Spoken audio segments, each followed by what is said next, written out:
সেনাবাহিনী ক্ষমতা নিয়ে নিচ্ছে, সেনাবাহিনী ক্ষমতা নিতে পারে যে কোনো মুহূর্তে। সেনাবাহিনী এই ধরনের চক্রান্তের সাথে জড়িত হয়ে নতুন করে বাংলাদেশে আবার তারাই রাষ্ট্র ক্ষমতা নেবেন। এই বক্তব্যগুলো যে কোনো আন্দোলন, যে কোনো সংগ্রাম, যে কোনো বিজয়ের সময় একদল মানুষ পিছন থেকে নাটের গুরুর মতো নাড়তে থাকে। তাদের মূল উদ্দেশ্য হচ্ছে বাংলাদেশের এই যে বিপ্লব, এই বিপ্লবকে ব্যাহত করা, বিপ্লবকে নষ্ট করা, বিপ্লব যাতে সুষ্ঠু সুন্দরভাবে সম্পূর্ণ জায়গায় পৌঁছতে না পারে সেজন্য এই ধরনের বিভ্রান্তকর তথ্য জাতির কাছে উপস্থাপন করে। বাস্তবিক অর্থে সেনাবাহিনী কি বাংলাদেশের ক্ষমতা নিবে নাকি নিবে না? আমি জোর গলায় বারবার বলেছিলাম বাংলাদেশের সেনাবাহিনীর জন্য রাষ্ট্র ক্ষমতা নেয়ার মোক্ষম সময় ছিল 5ই আগস্ট। 5ই আগস্টের সেই বিপ্লবের সময়ে যখন সেনাবাহিনী ছাত্র জনতার পাশে এসে দাঁড়িয়েছে, নির্দ্বিধায় জেনারেল ওয়াকারুজ্জামান সাহেব বারবার বলে বেড়াচ্ছে যে সেনাবাহিনীর কোনো অভিলাষ ইচ্ছা নেই রাষ্ট্র ক্ষমতা নেয়ার, কিংবা সেনাবাহিনী এই ধরনের কাজে জড়াবে না। সেনাবাহিনী শুধুমাত্র রাষ্ট্রের নিয়োজিত দায়িত্বটুকুই পালন করবে, দেশের মানুষের জন্য, রাষ্ট্রের জন্য এবং বাংলাদেশকে সুন্দরভাবে গঠন করার জন্য। তার এই আশ্বাস বাংলাদেশের জনগণ বিশ্বাস করেছে, ব্যক্তিগতভাবে আমি বিশ্বাস করেছি। আমি বারবার বলেছি তিনি আমার দেয়া নিয়োগপ্রাপ্ত কোনো ব্যক্তি নয়, সেটা সঠিক। তিনি শেখ হাসিনার হাত থেকে নিয়োগপ্রাপ্ত, এটা বাস্তবতা। কিন্তু শেখ হাসিনার হাত থেকে নিয়োগপ্রাপ্ত বাংলাদেশে গত 16 বছরে বহু সেনাপ্রধান এসেছেন, কিন্তু কেউ আমার এই বাংলাদেশের স্বাধীনতার বিপ্লবের সাথী হয়ে থাকতে পারেনি। বহুবার আমরা চেষ্টা করেছি, আন্দোলন করেছি, সংগ্রাম করেছি, বিজয় আমাদের হয়নি। ছাত্র জনতার বিপ্লবকে সহযোগিতা করতে যেই সেনাবাহিনী এবার 5ই আগস্টে সাহায্য করেছে, আমি তাদেরকে জানাই লাল গোলাপ শুভেচ্ছা এবং স্যালুট। আজও সেনাবাহিনীর এই উচ্চবিলাস নেই যে তারা কোনো ষড়যন্ত্র করবে, এটা আমার বিশ্বাসের জায়গা থেকে বলছি। যদি এর ব্যতিক্রম কিছু ঘটে তাহলে সেটা হয়তো আমার বিশ্বাসের জায়গাটা ভিন্নতে রূপান্তরিত হতে পারে। কিন্তু আজ অবধি আমি যতটুকু বুঝছি সেনাবাহিনী বাংলাদেশের রাষ্ট্র ক্ষমতা নিবে না, অনেকগুলো কারণে নিবে না। প্রথম কারণ হচ্ছে বাংলাদেশের সেই পরিস্থিতি নেই। বাংলাদেশের সেনাবাহিনী কর্তৃক যদি এই দেশকে কোনোভাবে তারা নেয় তাহলে বাংলাদেশের এখন যে সামষ্টিক সমস্যা রয়েছে, 16 বছরের যে দুর্নীতি, দুষ্কৃতি, অন্যায়, অত্যাচার করে দেশকে যে কঠিন পরিস্থিতির মধ্যে শেখ হাসিনা রেখে গিয়েছেন, সেটাকে রিকভারি দিতে গিয়ে সেনাবাহিনীর কোনো ফায়দা নেই, লাভের চাইতে লস বেশি। বরং সেনাবাহিনী এখন রাষ্ট্রের দায়িত্ব পালন করতে গিয়ে তারা তাদের পরিবার পরিজন সহ সবাই মিলে অন্তত আমাদের চাইতে একটু হলেও ভালো সময় কাটানোর সুযোগ পাচ্ছে। হয়তো সাধারণ জনগণ একটু কষ্ট বেশি উপভোগ করছে, কারণ সাধারণ জনগণের উপরেই অত্যাচারটা শেখ হাসিনা বেশি করেছে। দ্বিতীয় কারণ হচ্ছে এই সেনাবাহিনী আজকের এই বাংলাদেশের বর্তমান ছাত্র জনতার অবস্থান সম্পর্কে জানেন। তারা জানেন যে ছাত্র জনতা যে কারণে শেখ হাসিনাকে বিদায় নিয়েছে, একটি স্বৈরশাসক যাওয়ার পরে আরেকটি স্বৈরশাসক কখনো মাঠে গেড়ে বসতে পারে না, এটাই হচ্ছে বাস্তবতা। তো ফ্যাসিবাদের চূড়ান্ত পর্যায়ের শাসক ছিলেন শেখ হাসিনা। সেনাবাহিনীর ভিতরে এই আশাটা নেই যে শেখ হাসিনা যখন খারাপ, আরও কেউ এই খারাপ পথে যুক্ত হয়ে তাদেরকে কলঙ্কিত করবে না, মোটেও তারা করবে না। তারা যদি বাংলাদেশের এমন কোনো পরিস্থিতি হতো যেই পরিস্থিতিতে সেনাবাহিনী দায়িত্ব নিয়ে তারপরে তারা সেই দেশটাকে সুন্দরভাবে গঠন করতে পারত, দেশি বিদেশি সমর্থন থাকতো, তাহলে হয়তো ভিন্ন হিসাব। কিন্তু আমার বিশ্বাস বাংলাদেশের সেনাবাহিনী সেই কাজটি আর করতে চায় না।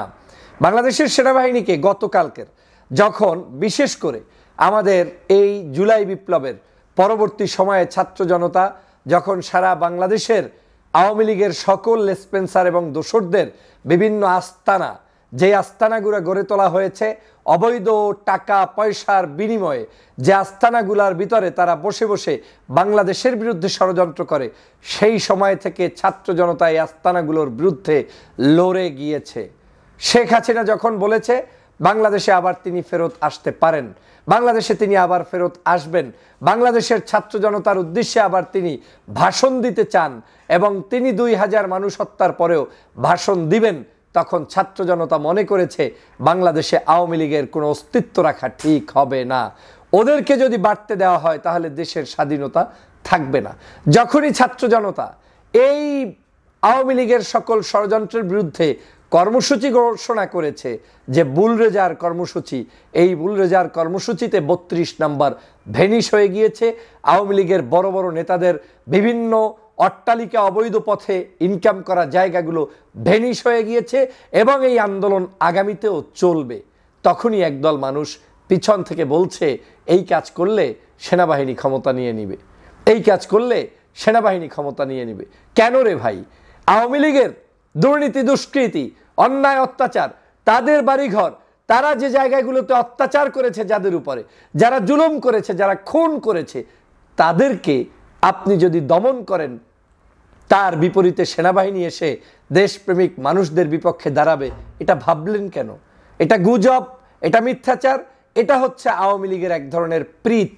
যারা আওয়ামী লীগকে ভালোবাসে তারা এই ভয় দিয়ে জনগণকে ভিন্ন জায়গায় রাখতে চায়। আমি গতকালকে থেকে স্পষ্ট করে বলেছি, আমাদের এই আন্দোলন সংগ্রামের কোনো কিছুই সাধারণ জনগণের উপরে চাপিয়ে দেয়া যাবে না। এই আন্দোলন কোনো সাধারণ আওয়ামী লীগের কর্মীর উপরেও নয়। এই আন্দোলন কোনো ধরনের যারা নিষ্পাপ, যারা নিরিবিলি টাইপের মানুষ, যারা দেশের জন্য কথা বলে, দেশের বিরুদ্ধে নয়, তাদের জন্য নয়। এই আন্দোলন হচ্ছে চিহ্নিত সন্ত্রাস, চাঁদাবাজ, গডফাদার, যারা বাংলাদেশকে ধ্বংস করেছে, যেই শেখ হাসিনার যারা লেসপেন্সার রয়েছে, দোসর রয়েছে, তাদের বিরুদ্ধে। অতএব শেখ হাসিনাকে যারা তাড়াতে ভয় পান, তারাই সেনাবাহিনীর কথা বারবার সামনে নিয়ে আসেন। শেখ হাসিনাকে তাড়াবেন, এটা হচ্ছে আমাদের সকলের দায়িত্ব। ওই ৫ই আগস্ট সংগঠিত হতো না যদি আমাদের এই ছাত্র ভাইয়েরা ভয়কে জয় না করতে পারতেন। আপনারা বহুবার মিথ্যাচার করে বিভিন্ন সময় বিভিন্ন আন্দোলনকে ভিন্ন দিকে প্রভাবিত করার চেষ্টা করেছেন। এটা করলে সেটা হবে, ওটা করলে এটা হবে, এটা করলে গণতন্ত্র থাকবে না, এর চেয়ে কঠিন পরিস্থিতি হবে। এগুলো মূলত আওয়ামী লীগের ন্যারেটিভ। আওয়ামী লীগ এগুলো সৃষ্টি করে দীর্ঘ প্রায় ১৬ বছর পর্যন্ত বাংলার মানুষের উপরে জুলুম করেছে। বাংলাদেশে এই ন্যারেটিভ আর খাওয়ানো যাবে না। সেনাবাহিনী বাংলাদেশের জনগণের বিরুদ্ধে যেতে পারবে না, কোনোদিন জনগণ সেটা মেনে নিবে না। আমরা তাদেরকে স্যালুট করি, সম্মান জানাই। হ্যাঁ, সেনাবাহিনী জনতার কাতারে এসে দাঁড়িয়ে আমাদের সাথে ভূমিকা পালন করুক, সেটা জনগণ চায়। কিন্তু তা যদি নাও করে, তারা চুপচাপ থাকবে, সেটাই জনগণ চায়। কিন্তু জনগণ এর বাহিরে অন্য কিছু চায় না। অতএব সেনাবাহিনীকে কেউ বিতর্কিত করতে চেষ্টা করবেন না, সেনাবাহিনীর নামে মিথ্যাচার রটাবেন না, সেনাবাহিনীকে ব্যবহার করে আওয়ামী লীগের সুবিধা আদায় করার চেষ্টা করবেন না। আমাদের এই আন্দোলন চলবে। আপনি কি চান না যে বাংলাদেশে শেখ হাসিনার সকল অবৈধ স্থাপত্য ধ্বংস হোক? আপনি কি চান না শেখ হাসিনার সকল অন্যায়, অত্যাচার, জুলুম করা, টাকায় লোপাট করা সেই সকল ধর্ষকদের, যে সকল জায়গায় আমার দেশের মানুষদেরকে বিভিন্নভাবে অত্যাচার করেছে, সেগুলোর দমন হোক? আপনি কি চান না যে বাংলাদেশের আজকের শেখ হাসিনা যে ভাবে হুমকি ধামকি দিয়ে এই সরকারকে ধ্বংস করতে চায়, এই সরকারকে আপনি কি শক্তিশালী করতে চান না? শেখ হাসিনার বিপরীতে আমাদের আন্দোলন হচ্ছে শুধুমাত্র শেখ হাসিনার মতো হুমকি ধামকি দেওয়া ব্যক্তিদের জন্যই। অতএব ওই সকল দুর্নীতিগ্রস্ত ব্যক্তিদের জন্য কেউ মায়াকান্না দেখাবেন না। বাংলাদেশে আমি চ্যালেঞ্জ করে বললাম, সেনা শাসন আসবে না, সেনাবাহিনী শাসন নিবে না। এই মুহূর্তের প্রেক্ষাপট বিবেচনায় আমি বলছি, নিবে না। তবে দেশবাসীকেও সতর্ক থাকতে হবে। অনাহুত কোনো ধরনের ছোটোখাটো যেই সকল জায়গায় মানুষ শান্তিতে থাকতে চায়, সেই সকল জায়গায় কোনো ধরনের অশান্তি সৃষ্টি করা যাবে না। সাংবাদিক, সংবাদপত্র, বিভিন্ন পেশার, ইউটিউব, অনলাইন ক্রিয়েটর যারা যেখানে আছে স্বাধীনভাবে মত প্রকাশ করে, তাদেরকে বাধা প্রদান করা যাবে না। নায়ক, নায়িকা, শিল্পী, সাহিত্যিক, তাদের কার্যক্রম স্বাধীন মতো চলবে। আলেম ওলামা, অন্যান্য সকল রাজনৈতিক কার্যক্রম স্বাধীনভাবে চলবে। শুধু আমাদের যুদ্ধটা চলবে শেখ হাসিনা, শেখ হাসিনার বিরুদ্ধে এবং হাসিনার দোসরদের বিরুদ্ধে। অতএব যারা মায়া কান্না করতে আসবেন হাসিনার জন্য, মনে রাখবেন আপনারা হাসিনার দোসর এবং আপনারা আওয়ামী লীগেরই লোক। শুধু এখন মায়া কান্না করে সুশীল সাজার চেষ্টা করবেন। এই বাংলাদেশে আর কোনো সুশীল সাজার চেষ্টা করে লাভ হবে না। আপনারাই বলতেন আন্দোলন কাহাকে বলে দেখিয়ে দাও, জনগণের সম্পৃক্ততা আছে কিনা দেখিয়ে দাও। জনগণ দেখিয়ে দিয়েছে। 5ই আগস্টের পরে 6 মাস অতিবাহিত হওয়ার পরে 5ই ফেব্রুয়ারিও হাজার হাজার জনতা রাস্তায় নেমে 32 নম্বরকে ঘুরিয়ে দিতে পারে। এটা একমাত্র সৎসাহসী বাংলার দামাল ছেলেরাই পারে।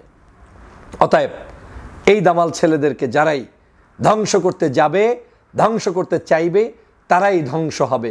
এই বাংলাদেশে আমরা সবাই মিলে ঐক্যবদ্ধ থাকব। আমাদের দেশের সেনাবাহিনী আমাদের সম্মানিত, আমাদের দেশের অন্যান্য বাহিনী আমাদের সম্মানিত, আমাদের দেশের বাংলাদেশের সরকার এবং এই বর্তমান ডক্টর মোহাম্মদ ইউনূস সরকার সহ যারাই আছেন তাদেরকে আমাদের শক্তিশালী করে গণতন্ত্রের পথে এগিয়ে যেতে হবে। হীনমন্যতায় ভুগবেন না। আমরা এখন যা করছি এটা আমাদের 5 তারিখের আগেই করে দেওয়া উচিত ছিল। পারিনি, আজ করছি। আবার পারিনি, আবার করব। কিন্তু আওয়ামী দোসরদের, খুনিদের কোনো স্থান বাংলার জনপদে হবে না। এবং যারা সেটা করতে যাবে, ওদের পাশে দাঁড়াবে, তারাও খুনি হাসিনার দোসরদের মতোই অবস্থা হবে। বাংলাদেশের মানুষের কাছ থেকে আস্থা করে নিক্ষিপ্ত হবে এবং বাংলার জনগণ ঐক্যবদ্ধভাবে তাদেরকে ধ্বংস করবে। সবাইকে ধন্যবাদ।